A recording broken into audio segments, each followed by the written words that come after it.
सभी को मेरा नमस्कार। मेरे YouTube चैनल पर आप सभी का हार्दिक अभिनंदन है। आज हम प्रतिरोध पर्सन भाग 2 कर रहे हैं। उसमें क्वेश्चन 11 अपन ने पार्ट फर्स्ट में कर चुके हैं। क्वेश्चन 12, तांबे की बस बार का प्रतिरोध ज्ञात कीजिए यदि इसकी लंबाई 10 मीटर, अनुप्रस्थ काट क्षेत्रफल 8 सेंटीमीटर इंटू 1 सेंटीमीटर है तथा तांबे का विशिष्ट प्रतिरोध 1.78 माइक्रो ओम सेंटीमीटर है। ठीक है, तो दिया गया है जो अपने पास लंबाई है, ठीक है, वो दी गई है 10 मीटर और एरिया अपने पास दिया गया है सेंटीमीटर में 8 सेंटीमीटर इंटू 1 सेंटीमीटर। इस सेंटीमीटर को अपन मीटर में बदलेंगे। ठीक है, तो ये 8 हो गया, सेंटीमीटर 10⁻², मीटर में बदल रहे हैं इसलिए ये 1 इंटू 10⁻², और ये दोनों जो मीटर होंगे वो क्या हो जाएगा, मीटर स्क्वायर हो जाएगा।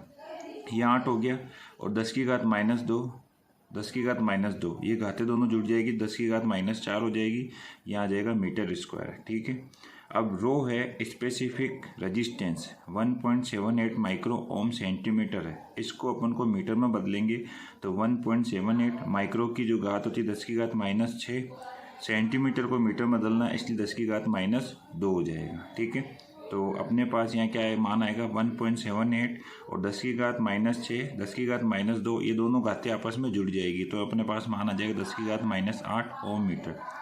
R बराबर होता है रो L अपॉन A।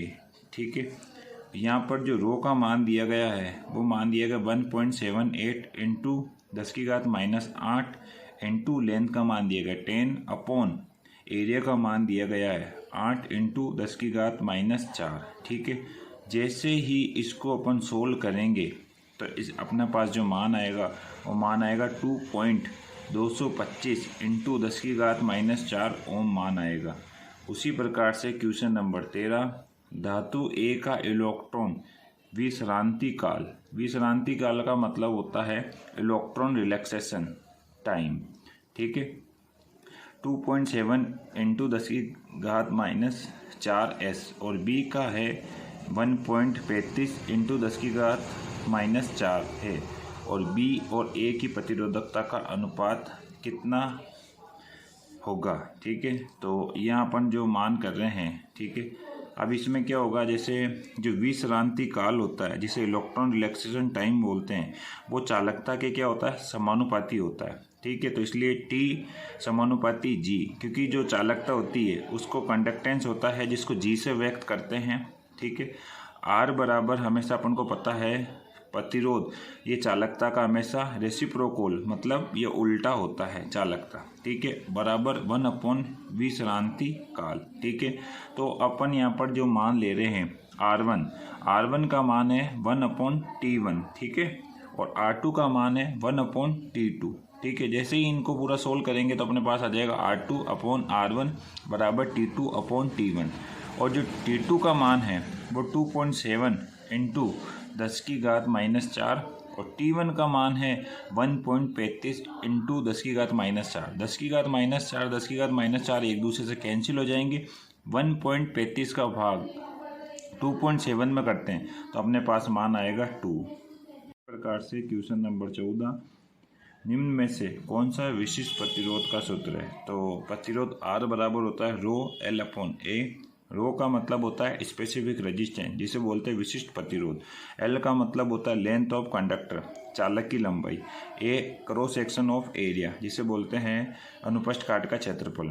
ठीक है, तो जैसे रो होता है विशिष्ट प्रतिरोध और रो बराबर होगा RA अपॉन L। ठीक है, R की जो यूनिट होती है वो ओम होती है और एरिया की यूनिट होती है मीटर स्क्वायर और लेंथ की यूनिट होती है मीटर। तो यहाँ पर आ जाएगा ये जो मीटर है ये मीटर से कैंसिल होगा तो यहाँ अपने पास मिलेगा रो बराबर ओम मीटर, मात्रक होता है ओम मीटर।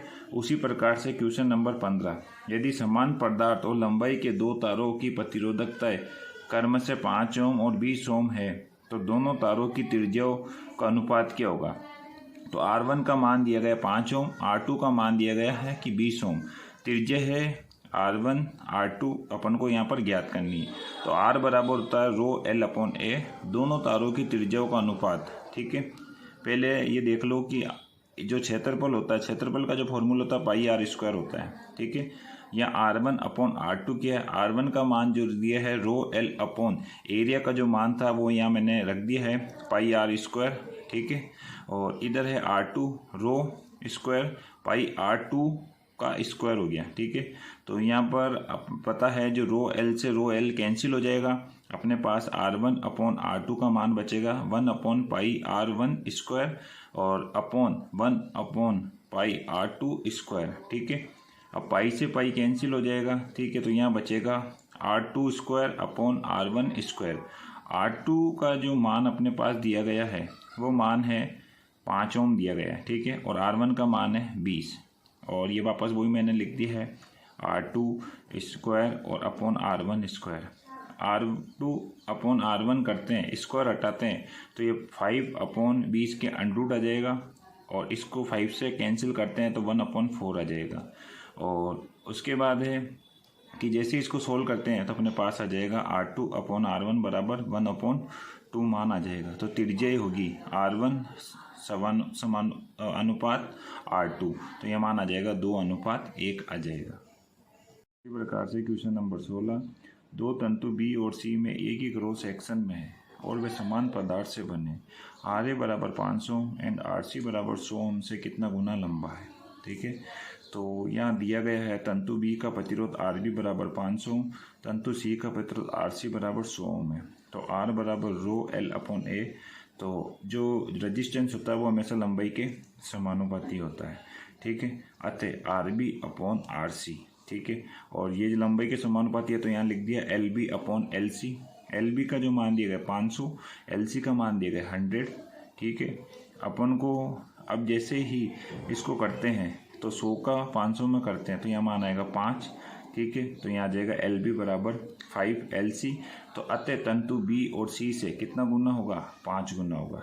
उसी प्रकार से क्वेश्चन नंबर 17, एक 18 मीटर लंबे बेलनाकार तार का काट अनुप्रस्थ क्षेत्रफल वर्ग मीटर में क्या होगा जब तार का प्रतिरोध 0.67 ओम मीटर है और तार का प्रतिरोध 12 ओम है।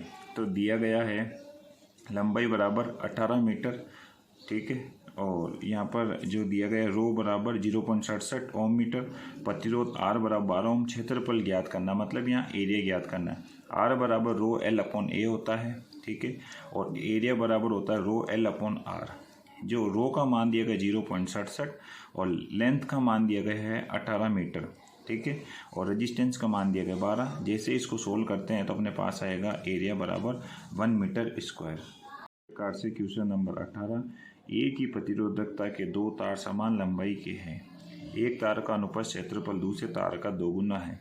जिस तार अनुप्रस्थ क्षेत्रफल ज़्यादा है उसका प्रतिरोध ओम मीटर में क्या होगा अगर दूसरे तार का प्रतिरोध 20 ओम हो।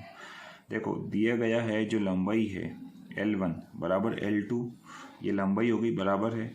और जो रो है स्पेसिफिक रेजिस्टेंस जिसे प्रतिरोधकता बोलते हैं वे रो 1 रो 2 के बराबर है। एरिया A1 बराबर यहाँ पर कितना दिया गया, यहाँ बोला गया है कि अनुप्रस्थ क्षेत्रफल दूसरे तार का 2 गुना है तो 2A2 कर दिया तो क्षेत्रफल हो गया। R बराबर रो L अपॉन A होता है और रो L का मान स्थिर है।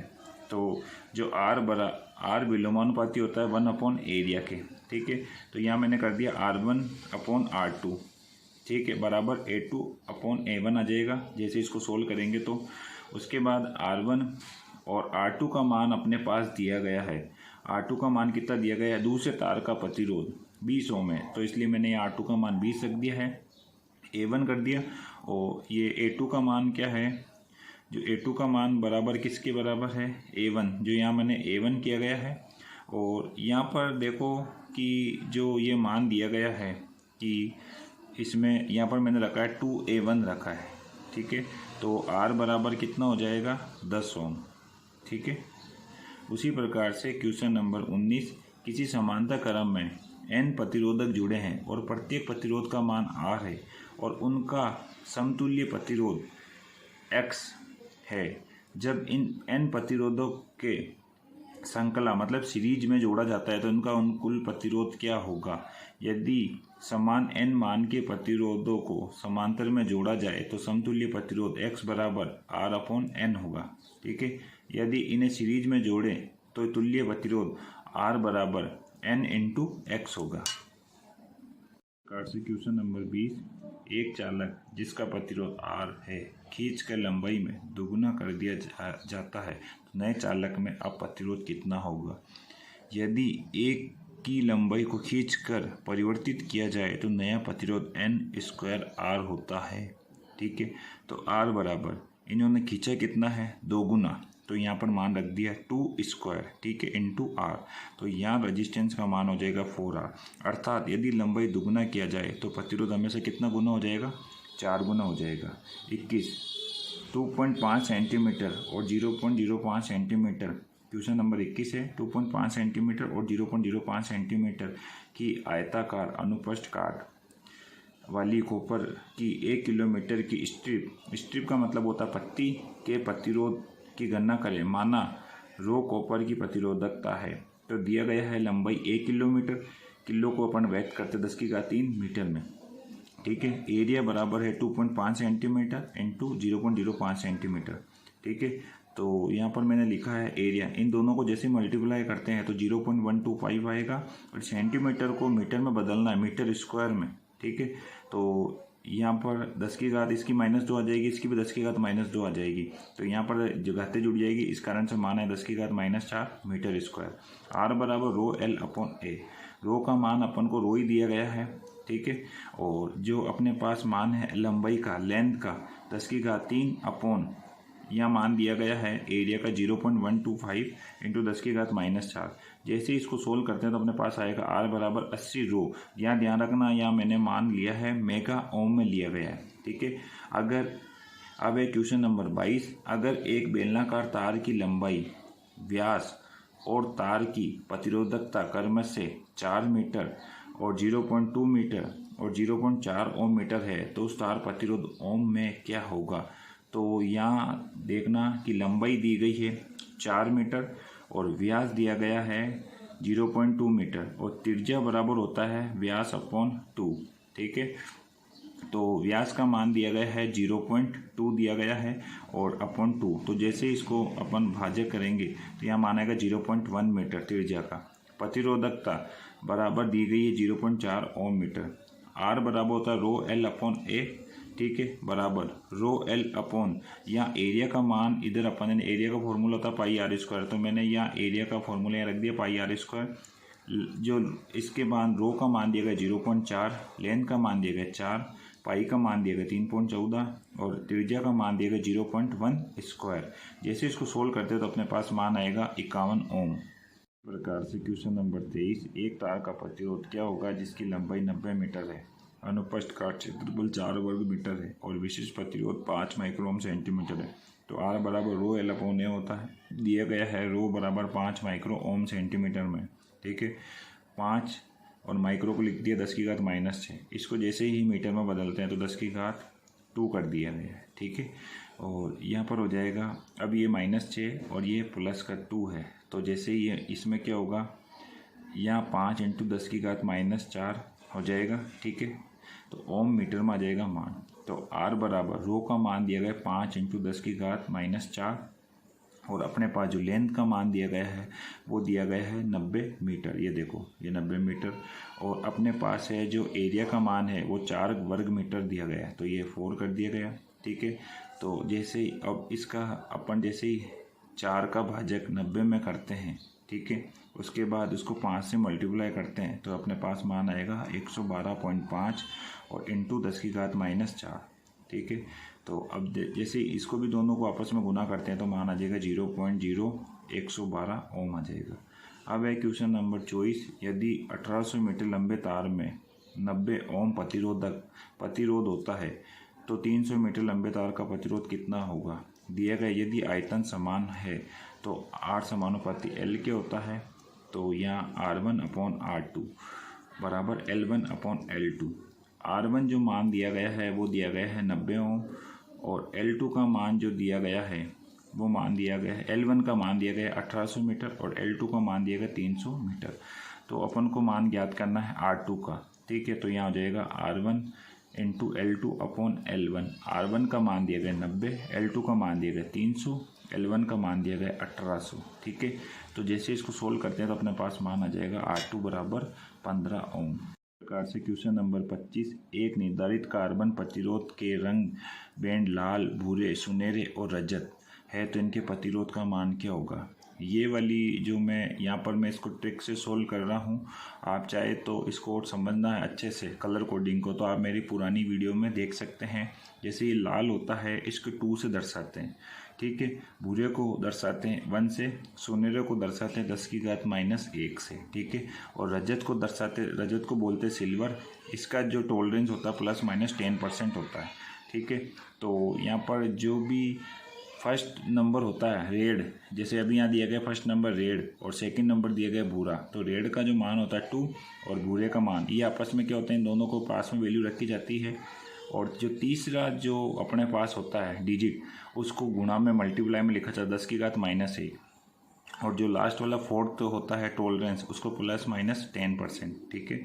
तो यहाँ इसको जैसे ही 21 को इंटू 10⁻⁻1 से गुना करते हैं तो 2.1 ±10%, तो अपने पास मान आ जाएगा 2.1 ओम। क्वेश्चन नंबर 26, भूरे, हरे, धसूरे, चमकीले लाल रंग का रजिस्टेंस होगा।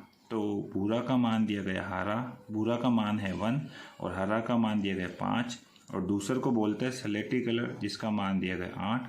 चमकीला का मान है तीसरी डिजिट, अपन 4 डिजिट में देखें तो 10⁻2 दिया गया है, ठीक है। लाल का मान है, ये टॉलरेंस होता है ±2%। तो यहाँ पर देखो जो भूरा मान है 1 कर दिया, ठीक है, 1 कर दिया। और जो हरा का मान है 5 कर दिया। दूसरा सलेटी का मान है 8 कर दिया, 158 हो गया। इनटू यहाँ पर जो ये चमकीला का मान 10⁻2 ±2%। यहाँ ध्यान रखना, यहाँ पर जो अपने पास कलर कोडिंग के मान दिए गए हैं, यहाँ पर 5 कलर कोडिंग के मान, 5 कलर के मान दिए गए, इसलिए अपन ने यहाँ पर क्या करा कि यहाँ तीनों वैल्यू को अपन ने एक साथ लिखा है। पहले वाले जो क्वेश्चन में अपन ने बताया था वहाँ जो मान थे 4 मान थे कलर के, इसलिए अपन ने पहले कि फर्स्ट डिजिट और सेकंड डिजिट को अपन ने साथ में लिखा था और तीसरी डिजिट को गुणा में किया। जबकि यहाँ 5 कलर है इसलिए अपन ने तीनों डिजिट को पास में लिखा गया है और ठीक है। और जो चौथी डिजिट है उसको अपन ने मल्टीप्लाई में लिखा। ये बात का विशेष ध्यान रखना, ये अपने पास मान आएगा। अब एक क्वेश्चन नंबर 27, हरे ±5% सहनशीलता के साथ 62 किलो ओम के मान वाले प्रतिरोध की आवश्यकता है। इस प्रतिरोध पर रंग बैंड का अनुक्रम होना चाहिए। तो यहाँ दिया गया है 62 किलो ओम ±5%, ठीक है। किलो को व्यक्त करते 10⁻3 और यहाँ 62 × 10⁻3 ±5%। अब ध्यान रखना जो 6 नंबर होता है वो 6, जो ये नीला नंबर होता है वो 6 नंबर पर आता है, 2 नंबर आता है हमेशा लाल पर और 10⁻3 आता है जो नारंगी पर आता है। और प्लस माइनस को हमेशा गोल्ड से सुनहरा बोलते हैं, जिसका यहाँ दिया गया ±5%, ठीक है। तो इससे अपन को रंग बैंड के अनुक्रम पता पड़ जाएगा कि नीला, लाल, नारंगी, सुनहरा। Okay, thank you.